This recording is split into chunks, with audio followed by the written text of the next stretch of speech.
This is a Victrola VTLA, short for Victrola. In the early 1900s, Victor realized that they needed some kind of improvement to bring people back to buying more machines. And what they came up with this idea was to put the horn inside the cabinet instead of sticking out up here, because people were finding that the outside horns were a bit cumbersome. So he invented something he called the Victrola, and it started a whole series of machines following it, from Victor and also even Edison with the Ambrola, and other companies all went to inside horn machines. So this is one of the early ones, and this one is in what's called a Pooley cabinet. So originally this cabinet was made by the Pooley Furniture Company, and it's slightly different look than any of the later Victrolas. And then a few years later they went to their own cabinet design. Victor started building their own cabinets, and it looked quite a bit different. So this is pretty rare because it's that early cabinet design. These are also called L-door machines because the shape of the door is like an L, and inside here you can see we got lots and lots of space for records, and these can be pulled out. They're really quite nice, all custom made for this. And then there's a drawer down here, which you can't see, but I'll show you when we come close up.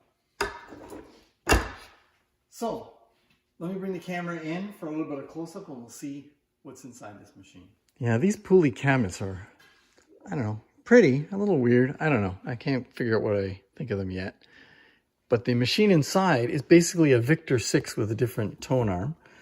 There's the decal.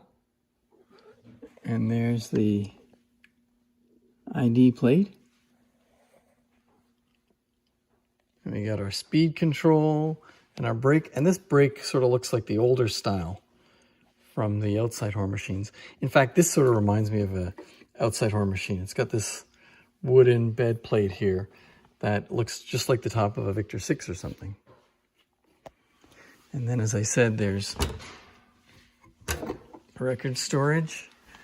And there's even a place there to put other things. And then the horn, these are rather small. So that they changed a few years later. Stopped with the L doors and just went to a full-size horn there. Probably sounded a lot better. All right, so turn off the brake. Get this thing up to speed.